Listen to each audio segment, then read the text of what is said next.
Bom dia! Bom dia, pessoal. Guardar o pessoal entrar aqui.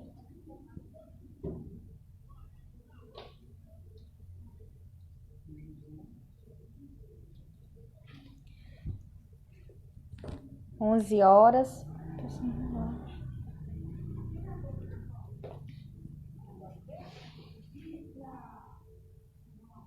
Bom dia, Fê. A Fê já entrou. Vamos aguardar o pessoal entrando. Ontem o pessoal demorou a entrar um pouquinho. Eu acho que era a internet.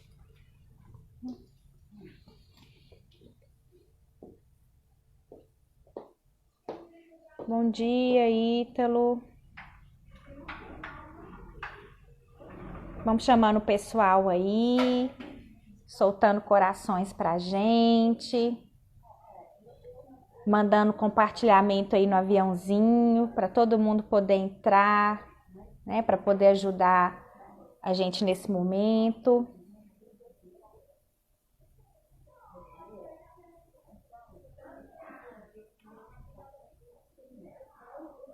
Tô com fone, Fê. Mais alguém não tá me ouvindo? Ana que entrou aí.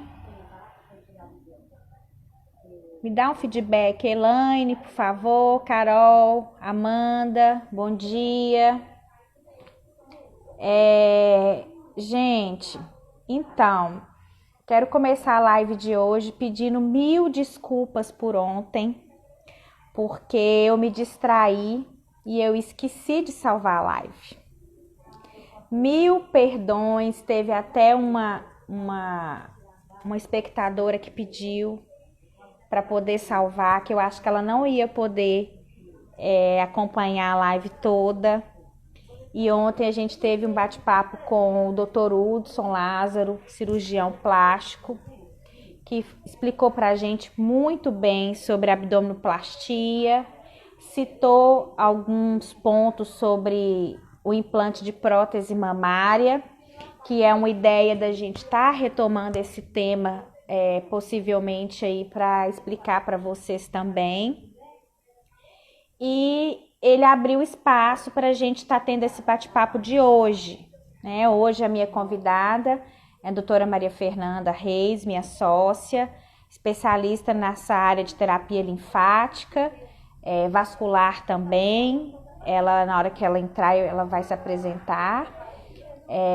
Mas deu uma clareada ontem para a gente poder conversar hoje sobre essa fisioterapia específica, né? Então, quem assistiu ontem vai entender muito bem o que nós vamos falar hoje.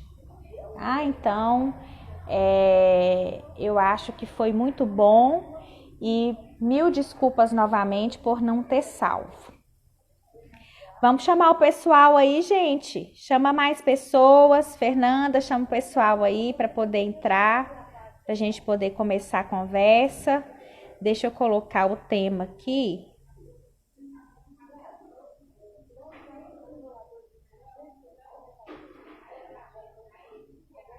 Só um minuto.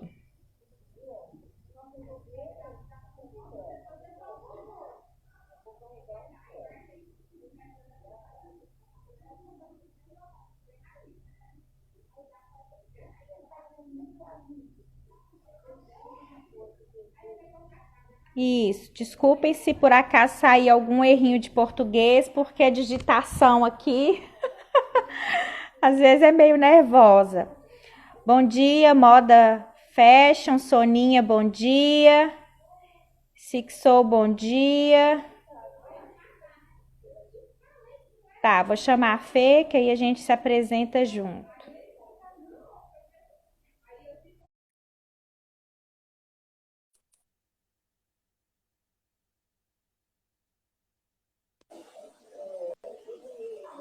Olá, Bom dia, Fê. bom dia. Tá me ouvindo? Tô. Abaixa o seu áudio um pouquinho. Eu vou abaixar vou abaixar o meu também. Aí, você tá me ouvindo? Estou. Tá melhor? Tá, você tá com fone, né? Estou. Tá bom assim. Bom dia, Ricardo. Gente, então, para quem não me conhece, eu sou Olívia, fisioterapeuta, sócia proprietária da Fisioclínica e da Physiactive Pilates. E hoje a minha convidada é a doutora Maria Fernanda, fisioterapeuta, minha companheira, parceira, amiga, sócia, confidente, paciente, né, Fê? E eu vou Isso deixar aí. ela se apresentar. Bom dia, pessoal. Meu nome é Maria Fernanda Reis, sou fisioterapeuta formada pela Universidade Itaúna há quase 15 anos. Sou sócia proprietária da Fisioclínica de Fisioterapia. Me aperfeiçoei na área da fisioterapia dermatofuncional inicialmente, logo em seguida na área da fisioterapia vascular e na área da uroginecologia. Atualmente, a minha maior área de atuação é a terapia linfática em todas essas três áreas, tá? Hoje a gente vai falar um pouquinho aqui para vocês sobre a atuação da fisioterapia nas cirurgias plásticas estéticas. Sim.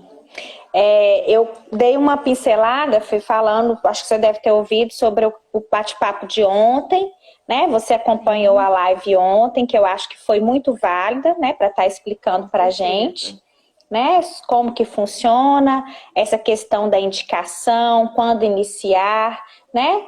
E eu gostaria que você começasse para a gente falando um pouquinho, né? Do que é a fisioterapia dermatofuncional, qual que é o seu olhar perante isso, como que funciona, né? Dá um apanhado para a gente e aí se forem surgindo perguntas a gente vai respondendo.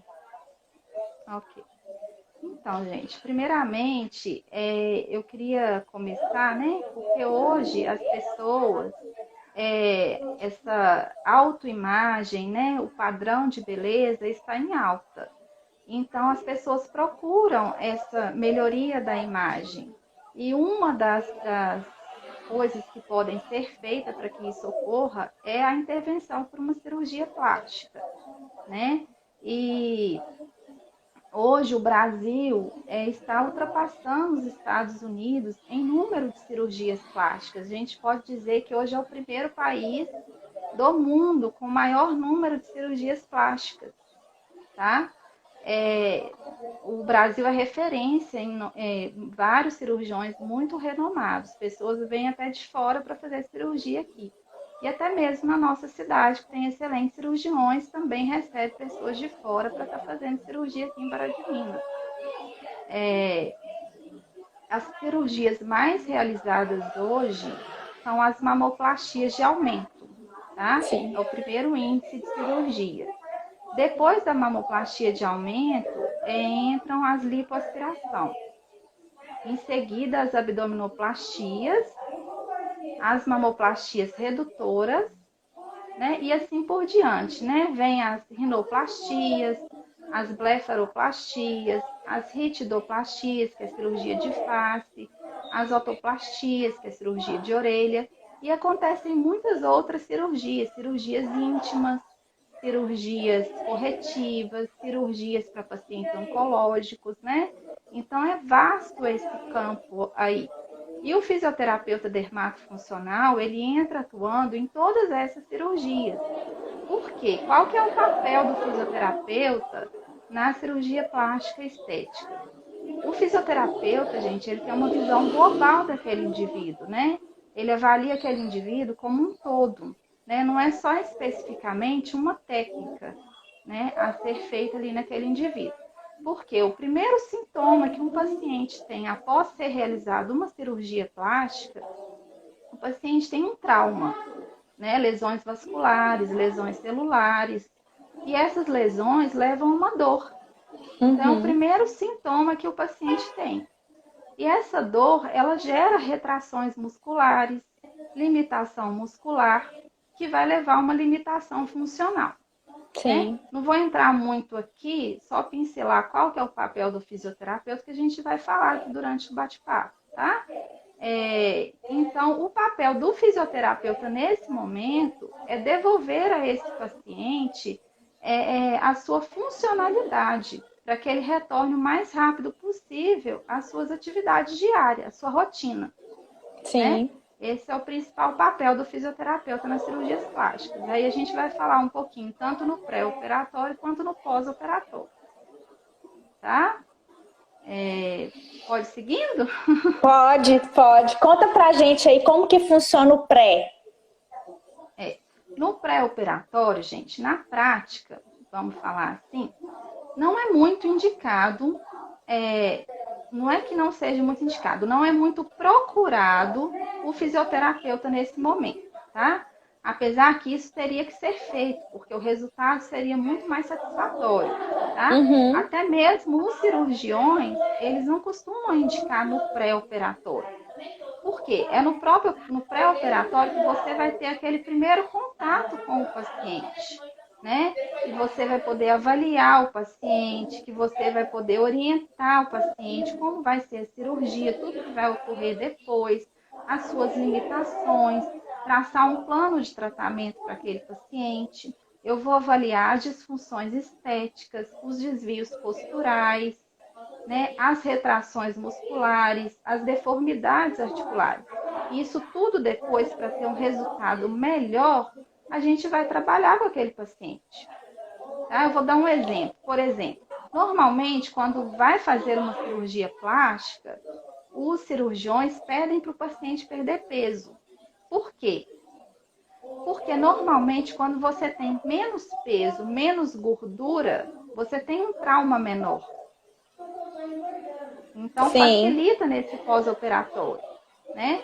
Um indivíduo, por exemplo, que tem muita flacidez de pele, ele vai fazer uma lipo ou que seja uma abdominoplastia, vai resolver a questão da gordura localizada, mas aquela flacidez que existe não vai resolver por total. Uhum. Então, é importante já começar esse reforço muscular antes da cirurgia, esse trabalho postural, né? E é muito importante esse pré-operatório. Então, Eu fica aí a vejo que as dica. pessoas elas querem, Fê, tipo assim, igual algumas avaliações que a gente faz aqui pré-cirurgia bariátrica, né? Elas não querem Sim, saber da preparação da pré-operatório. fisioterapia pré. Elas querem logo os papéis, elas querem já resolver o problema delas e pronto. Mas isso aí que você está Uhum. falando é muito importante, porque a gente tem esse parâmetro de antes e depois, né? A gente vai conseguir já atuar o mais rápido, vai ser mais certeiro um tratamento. Eu acho que isso faz muita diferença, sim, né? E o paciente sente muito mais segurança com aquela pessoa que está cuidando dele, né? Sim, Então, sim. fica aí uma dica que eu acho que vale a pena começar já no pré-operatório, Bom né? dia. Teve uma pergunta da Thalita aqui, Fê. Quando não faz uma boa drenagem pós-cirúrgica, qual o malefício? Ó, o primeiro malefício podem ser as fibroses, né? Porque uma má drenagem pode, né, vir a gerar, ter as fibroses, né? E esse aspecto ali não melhorar, né? Eu já vi pacientes que vieram, assim, de outro lugar e aí isso pode complicar depois e não dar um resultado da forma que ela estava esperando, né? Até mesmo drenagem tem que ser, eu vou falar lá na frente um pouco mais sobre a drenagem, mas a drenagem, gente, tem que ser feita de uma forma suave, de uma forma leve, porque aquele indivíduo já está traumatizado, ele já está com hematoma, ele já está com equimoses. Eu não posso deixar aquela paciente ainda mais, vamos dizer assim, uma palavra roxa. Eu não deixo o paciente roxa em drenagem. Não existe isso, tá? Então, a drenagem é de forma suave, mas nós vamos falar mais na frente, tá bom? Ela quer saber mais. Então, fala pra gente do pré, para você entrar na drenagem e explicar para ela sobre a fibrose. Ah, tá. As fibroses, gente, porque o que que acontece? Eu posso entrar um pouco no pós-operatório, já entro falando da fibrose, Olivia? Pode, pode. Porque o que que acontece? Quando eu tenho um pós-operatório, o principal sintoma que eu tenho imediatamente é o trauma que vai gerar essa fase inflamatória, né? A primeira fase do pós-operatório a gente chama de fase inflamatória, que vai até umas 72 horas de pós-operatório, né? É Sim. aquele momento que a paciente tem mais dor, né? É onde que eu tenho que entrar com essa drenagem linfática o mais suave possível, de acordo com o que aquele indivíduo vai suportar, tá? Sim. E na segunda fase, na primeira fase, que é a fase inflamatória, a gente entra com a drenagem linfática manual de forma mais leve, a gente orienta aquele paciente com relação ao padrão respiratório também, porque nessa fase o paciente tem muito cansaço, né? A dispneia, uma dificuldade de respirar devido ao posicionamento que aquele paciente precisa ficar, né? Eu vou falar um pouco em cada cirurgia depois, né? E entra um pouco com uns exercícios mais leves, só para estimular a circulação, tá? Na segunda fase, que a gente chama de fase proliferativa, que aí vai até mais ou menos lá para o décimo dia, 15º dia de pós-operatório, que é onde que podem surgir essas fibroses, vamos dizer assim, tá? Eu gosto muito de usar não só a drenagem linfática, mas eu gosto de usar também como recurso terapêutico o ultrassom, porque o ultrassom ele tem ação Melhorou. anti-inflamatória, ação analgésica, né? Ele estimula a cicatrização. Eu posso usar ele nessas áreas mais traumatizadas, evitando assim as fibroses, tá? Entendi. Então é importante, porque cada indivíduo é um indivíduo, né? Às vezes uma pessoa que era mais obesa pode tender mais a ter fibrose, uma pessoa que tem um corpo mais magro, isso facilita, é o que eu falei antes, a questão de menos gordura, menos trauma, entendeu? Uhum. Normalmente as fibroses aparecem muito nas lipoaspiração, né? Entendi. Que aparece mais porque é uma técnica mais invasiva, tem mais lesão. Pois é, a Thalita explicou, perguntou aqui se já tem fibrose instalada, se tem solução, se tem tratamento. Aí a gente entra numa fase mais tardia, é uma complicação tardia, né? Tem que ser Sim, feita uma avaliação desse paciente, né? E a gente vê o que a gente pode entrar, se a gente vai entrar com um recurso terapêutico, se a gente pode entrar com uma massagem e trabalhar essa sim, fibrose. Mas tem que ser entendi. feita uma avaliação, porque cada indivíduo é um, né? E a Como que Camila está essa perguntou se fibrose? tem que beber água antes de realizar a drenagem. Existe esse mito, né? Mas, na verdade, a hidratação, gente, tem que ser contínua, né? Porque tem muita lesão celular, né? Tanto na lipoaspiração quanto na abdominoplastia. Então, o líquido, ele é orientado nessa fase, a ingestão líquida, até aumentar um pouco essa ingestão líquida, tá? Para ajudar.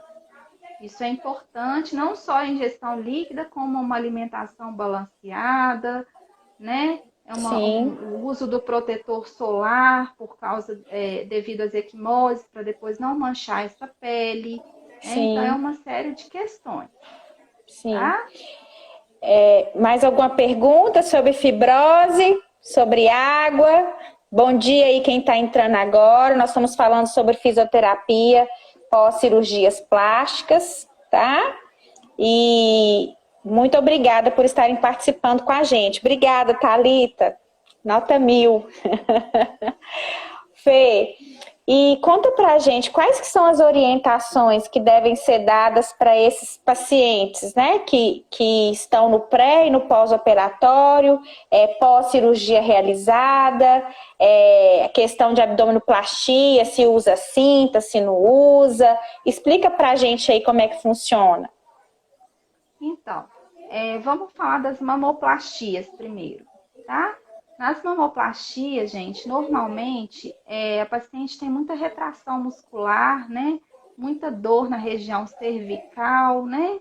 Na região do trapézio, esternocleido. Então, a gente trabalha também a questão dos alongamentos, orienta, né? Aquela paciente.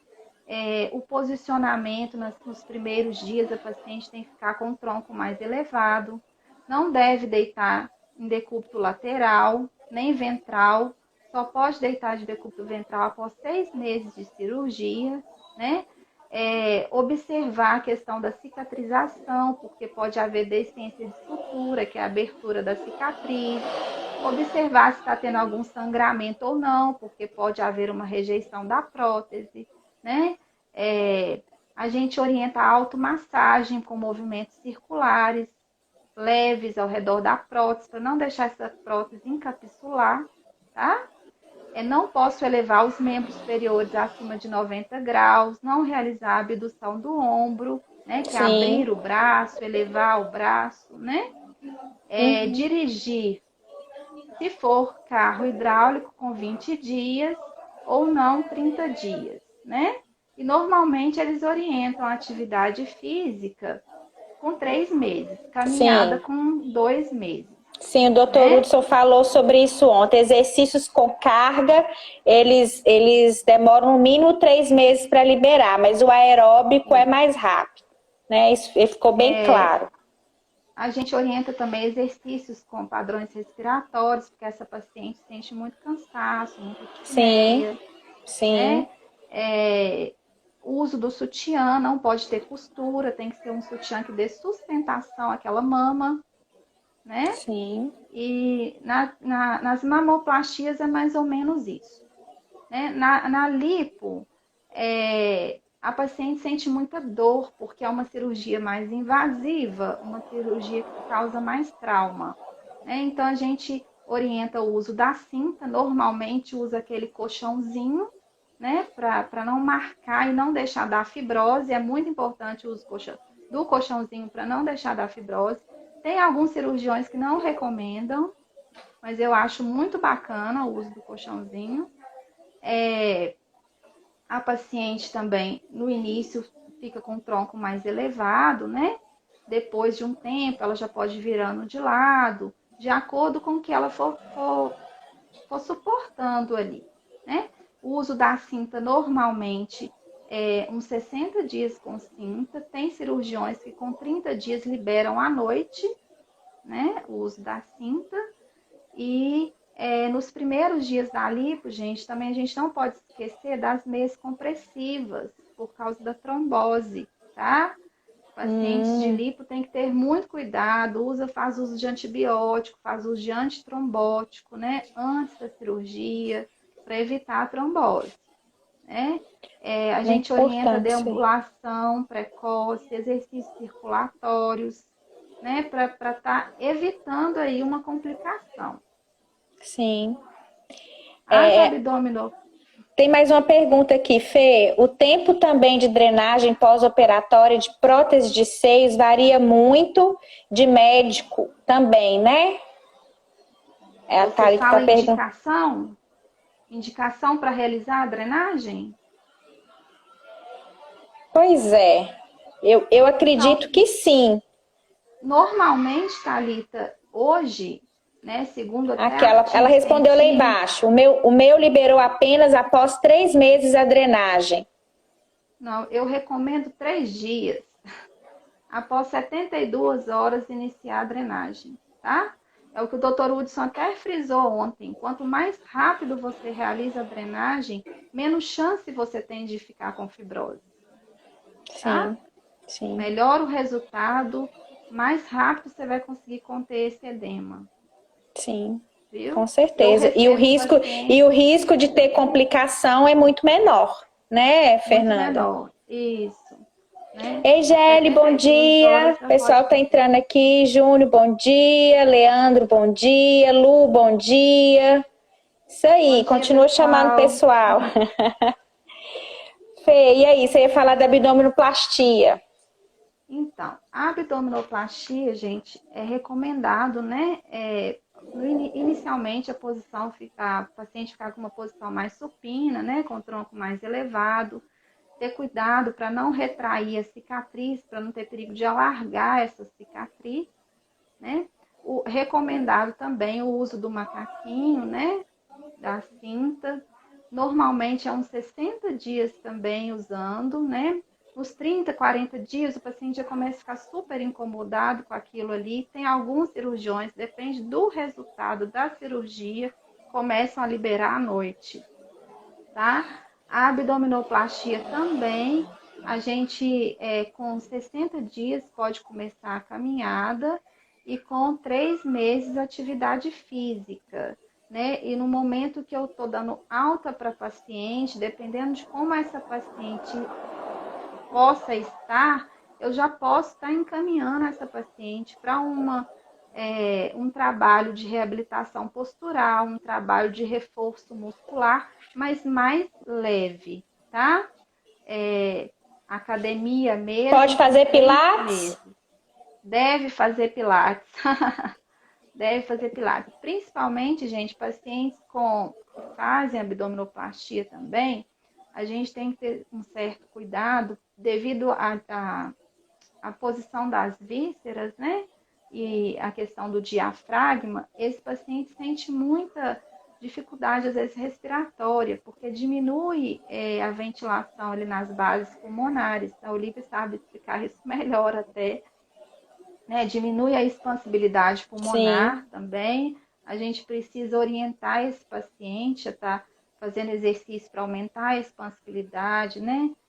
Padrões respiratórios, a gente não pode esquecer disso também. Eu vejo que a cirurgia de mama, essa limitação ela é muito maior, porque a gente não pode associar o movimento completo do membro superior, né? Então, um paciente que faz cirurgia de mama, ele tem que preocupar muito mais ainda com essa questão do padrão respiratório, porque o movimento ali já está limitado, né? Essa questão da abertura da caixa torácica, o movimento de membro superior auxilia muito. Então, a gente tem que prestar atenção, sim, nessa questão. Isso é muito importante. Ah, mas eu não estou sentindo nada. O doutor Hudson falou muito bem ontem sobre a questão das atelectasias pós-operatórias, né? Que é quando o pulmão fecha, né? E não tem a entrada e saída de ar normal. Então, é muito importante se preocupar, além da drenagem, além da questão estética, com a parte pulmonar, sim. Tá? E principalmente pacientes que têm comorbidades, fumantes, né, Fernanda? Que tem alguma história de patologia respiratória, cardíaca, aí que tem que preocupar mesmo. Também. Isso. Por isso que é importante, né, fazer toda aquela avaliação antes da cirurgia para evitar possíveis complicações. Sim. Né? Tem mais pergunta aí, Fê? Exercícios aquáticos podem ser indicados também?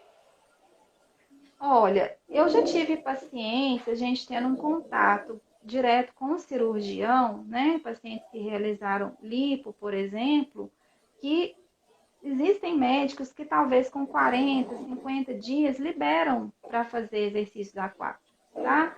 Mas eu, particularmente, eu não gosto de liberar nada sem autonomia do cirurgião, né? Eu gosto sempre do paciente estar entrando em contato direto a gente troca essa ideia, entrar em contato direto com o cirurgião. Se o cirurgião libera, ok, né? Mas a gente tem que ter cautela quanto a isso, tá? Sim. Este processo pós-cirúrgico é fundamental para o sucesso da cirurgia, não é, meninas? Perfeitamente, né, gente? É o que a gente fala aí. A importância de estar fazendo o pós-operatório com um profissional qualificado, né? Porque o profissional, o fisioterapeuta, vai avaliar aquele paciente como um todo e vai tratar ele como um todo. E depois que ele vê a possibilidade de alta, ele vai estar reencaminhando esse paciente para aquele profissional adequado, né? Que seja uma orientação com Pilates, inicialmente falando, que seja com outro recurso terapêutico, né? Para dar um resultado mais satisfatório, né? Então, o resultado final é importante mesmo o geral, desde o pré-operatório, a cirurgia em si, os cuidados do paciente no pós-operatório, respeitar o que é sugerido para o paciente, porque tem paciente que não respeita, tá? Sim, E aí depois não sim. tem um bom resultado.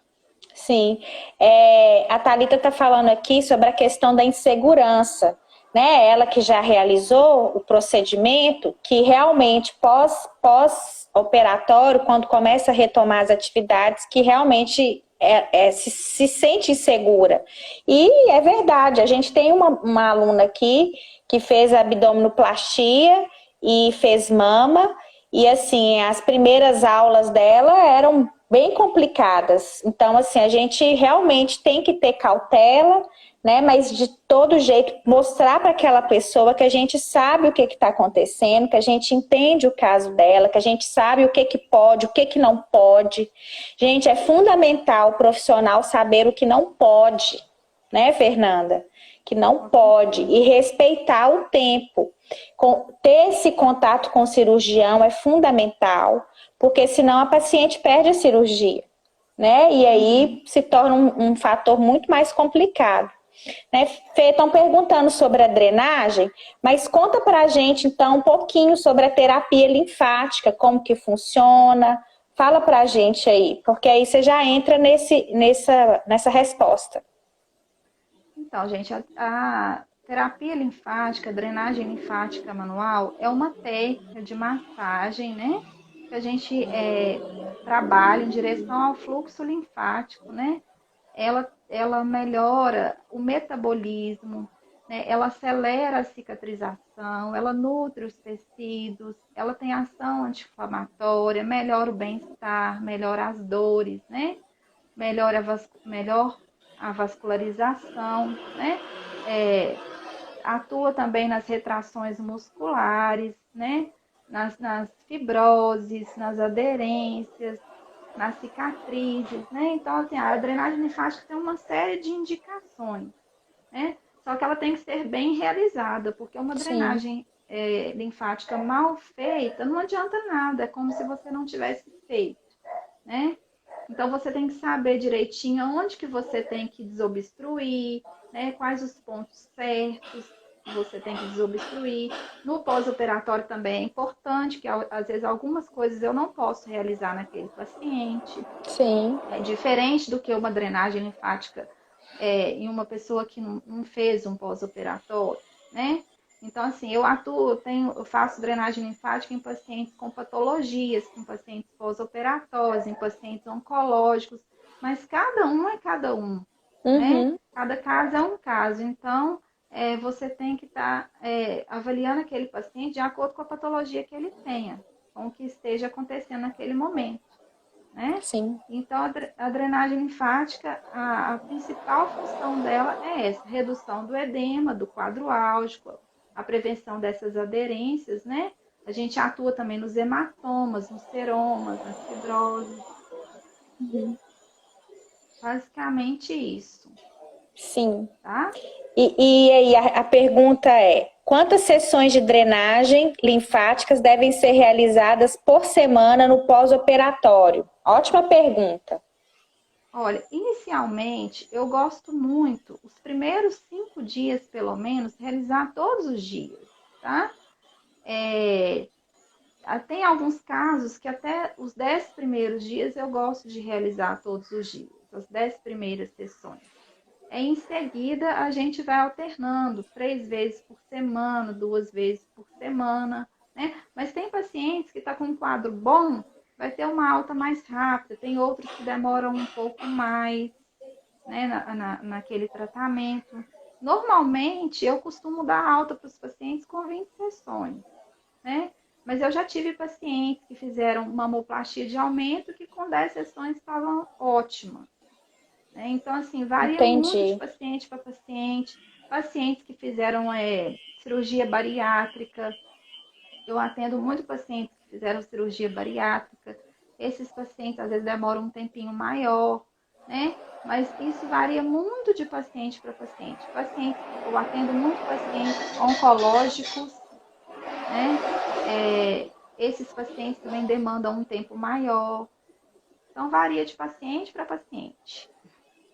Realmente tem que fazer uma avaliação, né, Fê? Bem feita. para você poder conhecer, para você poder traçar uma conduta, né? Para poder ter até mesmo uma expectativa de até onde vai aquele tratamento, para a gente poder orientar melhor a pessoa, né? Isso tudo faz diferença.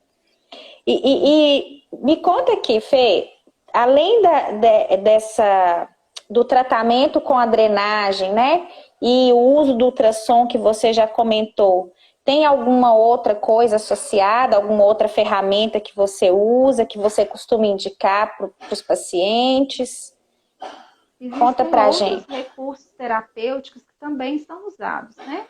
Hoje é muito usado o ultrassom, o laser nas cicatrizes, né? Às vezes numa complicação mais tardia, né? Porque ele estimula ali os fibroblastos, a melhorar o aspecto daquela cicatriz.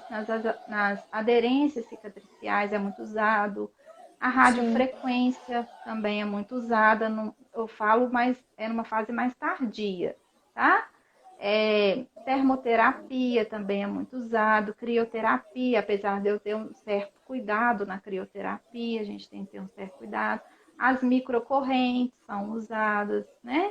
Corrente russa, mas já é numa fase mais tardia, entendeu? Entendi. Que a gente entra com esses recursos, né?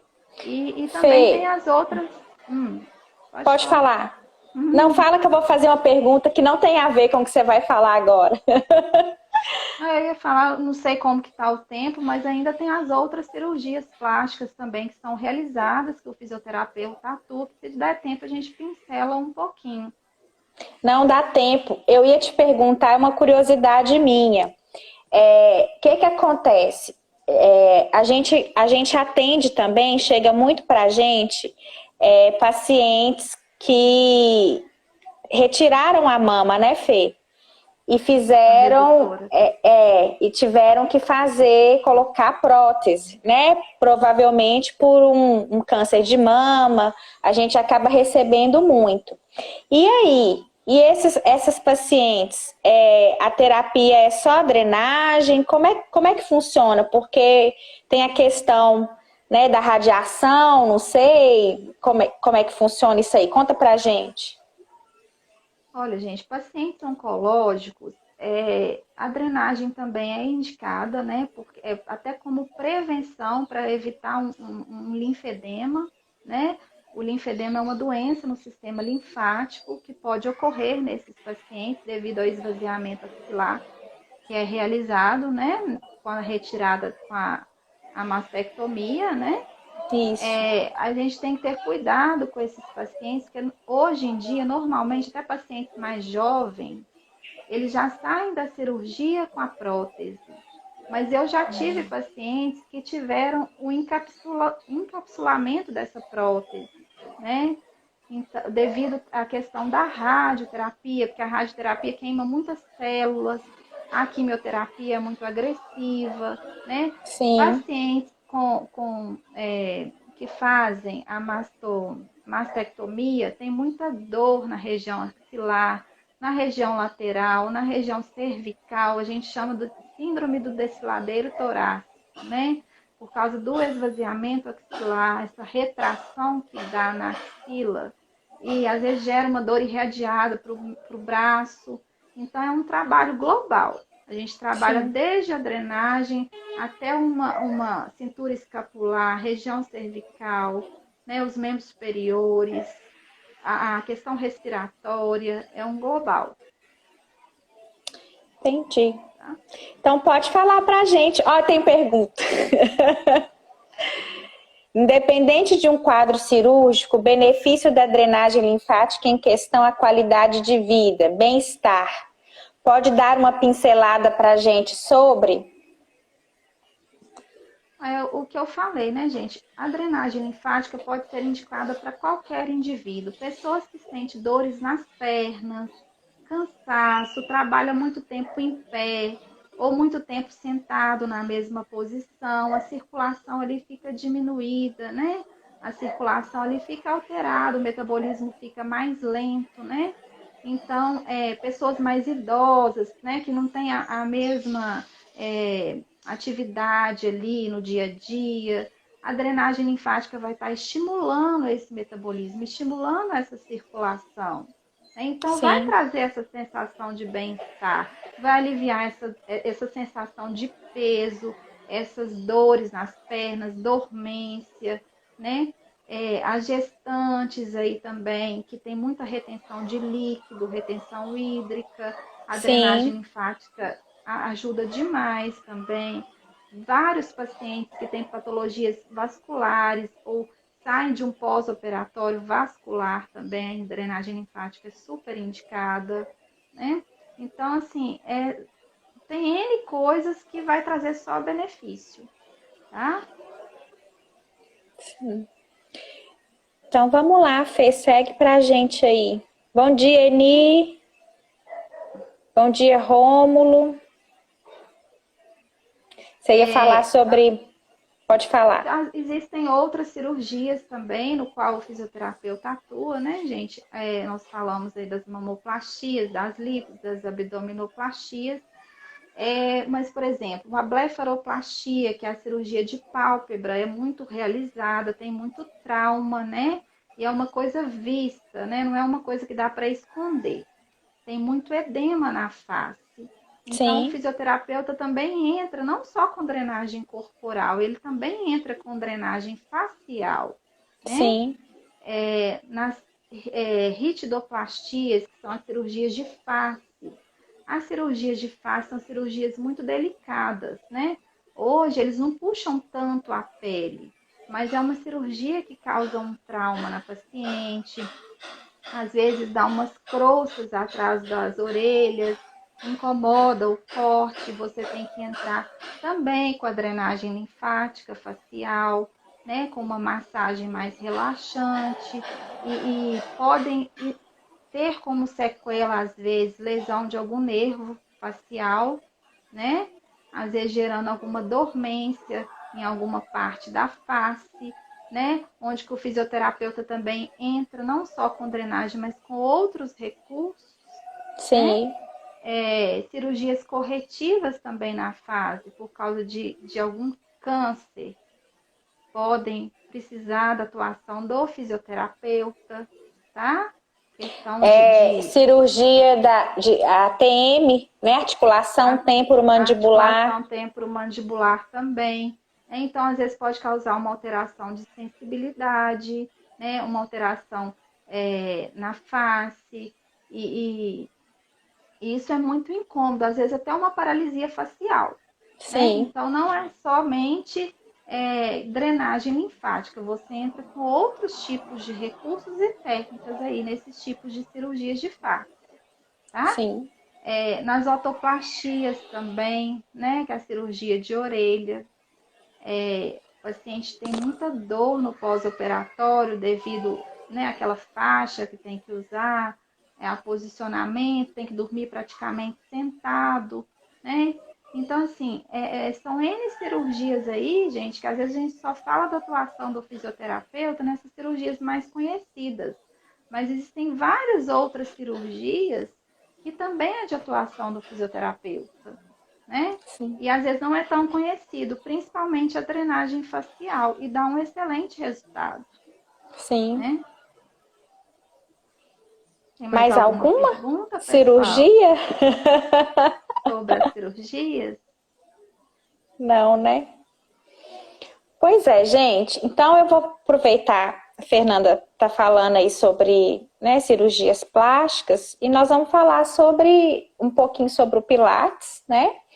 Normalmente essa paciente vem para a gente com 3 meses, tá? É muito raro vir antes, mas já aconteceu de vir com 60 dias, tá? E a gente toma todos esses cuidados que já foram falados pela Fernanda. Né? Eu acho que é importante as pessoas começarem a valorizar cada vez mais a avaliação, né? Mesmo que já venha com um diagnóstico pré-definido, né? Mas a gente tem como realizar a aula de acordo com essas limitações, respeitando essas limitações, né? Tem como a gente trabalhar, assim, uma aula completa sem estar forçando o abdômen, tá trabalhando muito respiração. Tem como a gente evitar o movimento completo dos membros superiores durante a aula, tá? Então, a gente tem vários recursos que a gente consegue, auxílio de caixas, auxílio de bolas, auxílio da parede, né? Posições deitadas para a gente poder estar posicionando essa paciente bem para poder estar realizando esse tipo de exercício, né? E estão fazendo pergunta aí, como é voltada a fisioterapia para pacientes oncológicos relacionados de forma geral, Ito? Melhora para a gente a pergunta, né, Fê? Então, assim, a gente tem todo esse cuidado, só que a gente realmente precisa do respaldo, da liberação do médico. Eu acho muito importante a gente fazer esse trabalho associado, né? Muitas vezes a gente trabalha, né, Fernanda, com a drenagem e trabalha o aluno aqui dentro, o paciente aqui dentro, junto com a drenagem ou junto com a fisioterapia, né? No caso aí de mastectomia. Então, assim, eu acho muito importante a gente ter esse trabalho associado. E eu achei muito interessante ontem, Fernanda, não sei se você prestou atenção na live do Dr. Hudson, que ele comentou sobre a questão da correção, né, da abdominoplastia auxiliar na questão de incontinência urinária. E eu não sei se você prestou atenção e eu achei muito importante, né? Então, assim, como está sendo muito comum, vale a pena talvez depois a gente trazer esse tema para a live, né? Não sei se tem alguma coisa específica que você pode estar falando. Amanhã a gente vai ter uma live bacana com a doutora Isabela Vasconcelos, voltada mais para o público infantil, mas eu acho também que ela vai poder responder isso muito bem para a gente, né? E eu achei muito interessante porque eu não sabia, né? Eu não sabia que proporcionava, parece que realinha a pelve, ajuda no alinhamento da pelve, e aí proporciona. Você quer falar alguma coisa? Pode falar. Porque, de certa forma, às vezes, quando a pessoa tem aquele abdômen globoso, né? Aquele espaço mais aumentado, as vísceras ali já ficam todas desalinhadas, não Sim. só, né? E isso engloba também a pelve, né? E depois que faz essa retirada dessa gordura, né? E que realinha os músculos abdominais, reposiciona as vísceras, o diafragma, a pelve, isso tudo, de certa forma, já vai gerar uma melhora dessa incontinência urinária, né? Porque a incontinência urinária a fraqueza do assoalho pélvico, né? É o fator mais importante, mas os músculos abdominais estão diretamente inseridos na pelve, né? Inseridos ali. Então, tem que ser trabalhado tudo isso junto, né? A gente não trabalha a musculatura somente isolada, né? Mas depois a gente pode entrar mais a fundo nisso. Sim, é interessante. Ele está falando que é de forma geral, Fê. Como que é voltada a fisioterapia para pacientes oncológicos? Olha, hoje, muitos dos pacientes oncológicos, quando estão na fase mais inicial, às vezes eles são tratados nesses institutos de apoio. Vamos dar um exemplo aqui perto de nós, que é a CON em Divinópolis, né? Sim. E alguns pacientes já vêm para nós uma fase mais tardia, né? Pacientes principalmente, vem muito mulheres, né? Pós cirurgia de mama, que é uma cirurgia de alta incidência, né? A gente atende a reabilitação geral, como eu comentei, não só nas mastectomias, mas com outro tipo de complicações, como essas dores na axila, dormência, limitação de ADM devido a essas retrações, né? Pacientes que fizeram cirurgia de próstata, né? Eu tenho muitos pacientes, né? Pós-prostatectomizados, né? Que evoluem com incontinência urinária, então a gente já entra em outro lado também, né? É um paciente que traz outras coisas, né, Fê? Outros é um paciente tipos que de complicações. Eu atuo muito em pacientes oncológicos porque muitas das patologias oncológicas geram linfedema, né? Que é a alteração no sistema linfático, que é uma doença do sistema linfático, né? Pacientes que fizeram esterectomia devido a um câncer de útero, pode levar um linfedema de membro inferior. Pacientes que fizeram a mastectomia, pode gerar o linfedema de membro superior. Mas isso pode vir numa fase inicial, isso pode vir daqui a 10, 12, 15 anos, entendeu? Então, Entendi. assim, já tive pacientes com história de câncer em região íntima, então, que gera também esse linfedema em membros inferiores. Então, é amplo isso aí também. Já tive pacientes com câncer de nariz, que gerou a questão da alteração de sensibilidade na face, né? Entendi. Então, respondido, Ítalo. Fê, você tem mais alguma coisa para falar para a gente sobre seu trabalho, sobre como é feita a sua fisioterapia aqui na clínica? Conta para a gente um pouquinho como que é seu atendimento. Então, gente, eu estou aí disponível para responder qualquer dúvida, né? Qualquer eventualidade que vocês às vezes não quiseram perguntar, mas podem mandar no direct também, se for uma pergunta mais íntima, né?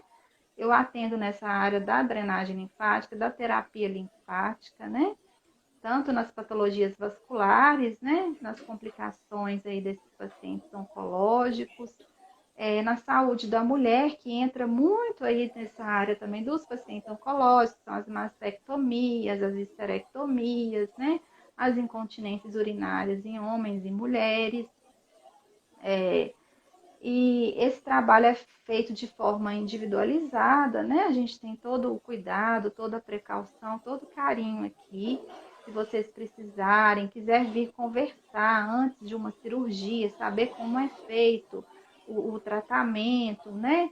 Até mesmo para a gente se conhecer, eu estou aqui disponível, tá? Para estar Sim. esclarecendo qualquer dúvida. E isso aí, vamos trabalhando junto com as meninas do Pilates, né? Normalmente os pacientes já são encaminhados para o Pilates, né? Essa parceria é muito importante, né? Com certeza. Que auxilia muito aí no resultado final e no que esse paciente busca. E estamos aí, graças a Deus, fazendo um bom trabalho. Fê, a Joyce está querendo saber a diferença entre incontinência de esforço e continência urinária, se são a mesma coisa. A incontinência de esforço, Joyce, ela ocorre mais quando você realiza algum esforço, por exemplo, uma tosse, um espirro, um agachamento, um exercício de impacto, mas nessa situação. Agora, existe a incontinência urinária, por exemplo, que às vezes pode ser por uma queda de bexiga, né? Por uma alteração estrutural, tá? Essa é a diferença, mais ou menos, tá? Deu para entender. É tema de live. É tema para muita coisa para explicar, né, Fê? O Pilates tem sido um aliado muito importante na reabilitação, pois seus exercícios são bem completos e trabalham com pouco impacto. Os mesmos são realizados de maneira segura. Muito bom, obrigada, Lu. Isso mesmo, falou com toda sabedoria e segurança. Parabéns, a Letícia está falando, parabéns pela clínica, pelo excelente profissionalismo, carinho e atenção da doutora Fernanda. Meu noivo foi paciente dela e agradecemos muito por todo o cuidado. Obrigada, Letícia. Nós que agradecemos, né, Fernanda? O carinho, obrigada, o reconhecimento. Um abraço aí também. Entrou outro paciente seu, Ricardo, não sei se você viu. Ele comentou, ela me atendeu. Muito obrigada, Ricardo. Um abraço para você também. Gente, então é isso, né? Eu acho que a Fernanda explicou muito bem sobre a terapia linfática. A gente deu um apanhado aí sobre o que foi falado ontem, né? Eu acho que essas particularidades da cirurgia plástica devem ser a primeira busca do paciente, né? Ele tem que chegar e conversar com o médico e conversar com o fisioterapeuta sobre a cirurgia que ele vai fazer, antes dele tomar a decisão também. Eu acho que isso é muito importante, né? Saber os riscos, saber as consequências, saber como que vai funcionar o tratamento, né? Já deixar isso seguro com a fisioterapeuta. Por isso que o pré é importante, porque aí já começa a fazer esse vínculo desde o início, porque toda cirurgia tem seu risco, não é verdade, Fê? Então, se você já vai para uma cirurgia, para depois você procurar o fisioterapeuta, né, que vai fazer, você já sabe que você vai precisar daquele tratamento pós, né? Então, vamos entrar em contato, vamos conversar com o fisioterapeuta, saber como que funciona a fisioterapia, para você também ter esse suporte e ficar mais seguro, né? Eu acho que isso tudo é muito importante. E obrigada, Fê, por ter aceitado, por esse desbloqueio. Com certeza. Tem muito conteúdo aí. Tem muito conteúdo aí para trazer para a gente, né? Eu espero que possam surgir outras oportunidades, né? Eu acho que as pessoas precisam disso, de saber, de ter confiança, de saber que elas estão sendo acompanhadas por fisioterapeutas que sabem o que fazem, né? Que querem o bem-estar delas, né? Então, nós estamos aqui à disposição para qualquer dúvida, tá? Se precisarem chamar no direct, tem o WhatsApp da clínica, da Fisioactive, podem chamar que a gente responde com todo prazer, né, Fernanda? Eu agradeço, gente, né, todos vocês aí também, agradeço o convite da Olívia, né, agradeço os pacientes, né, e estamos aí abertos, tá, a qualquer coisa, e muito obrigada a todos vocês. Um beijão. Bom dia para todos, bom tá? Dia, gente. Vou salvar a live, tá bom? 1000 perdões por ontem, de novo. Não esqueça. Amanhã tem live com a doutora Isabela Vasconcelos, fisioterapeuta, uma querida também, que vai falar pra gente sobre as alterações miccionais em crianças, tá? É um assunto muito interessante, muito delicado e pouco conhecido, viu? Conto com a participação de todos vocês. Um beijo. Tchau, Fê. Beijo. Tchau. Obrigada, Lu. Obrigada, Ju. Obrigada.